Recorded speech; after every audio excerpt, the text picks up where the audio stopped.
وہ ایک بادشاہ تھا، تو اس نے، یہ بڑی پیاری حکایت ہے اور اس حکایت سے ہم سب کو اپنی آخرت کی تیاری کا سبق مل جائے گا۔ وہ بادشاہ نے اپنے ایک دن 3 وزیروں کو بلایا اور کہا کہ میرا ایک کام کرو۔ بولا جی حکم فرمائے۔ بولا یہ تھیلا دیا، اس نے سب ایک ایک تھیلا دیا، ایک ایک وزیر کو دیا، ایک دوسرے کو دیا، تیسرے کو۔ بولا جاؤ اور فلانے باغ میں جا کر، ایک کو ایک باغ میں بھیجا، دوسرے کو دوسرے باغ میں، تیسرے کو تیسرے باغ میں بھیجا، اور کہا وہاں جاؤ اور وہاں سے نا اس کو اچھے پھلوں سے بھر کے لے کے آ جاؤ۔ تو پہلا وزیر گیا، اس نے پوری محنت کے ساتھ اچھے اچھے پھل اس میں سے صاف ستھرے بھرے اور پورا تھیلا تیار کیا، آ گیا۔ دوسرا وزیر گیا، اس نے کہا یار بادشاہ سلامت ہے، ایسی کوئی بات کہہ دی ہوگی، کون سا وہ میرا تھیلا کھولے گا، وہ مجھے چیک کرے گا۔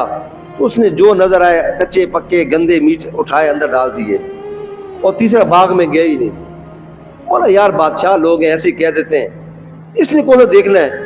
اس نے وہیں سے گھر سے بھوسا پکڑا، اس کو بھرا اور جناب فل کیا اور آ گیا۔ مقررہ وقت پر تینوں جب سامنے ہوئے نا، تو اب وہ وزیر تینوں کھڑے ہیں، ہاتھ میں تھیلا ہے۔ بادشاہ سلامت سے کہا کہ حضور ہم آپ کا حکم مان کے آ گئے ہیں۔ اب بادشاہ نے وہی کام کیا، تھیلے کھولے نہیں۔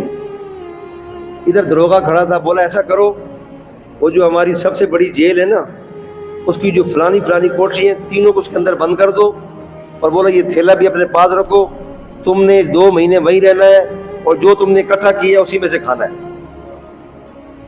اب تو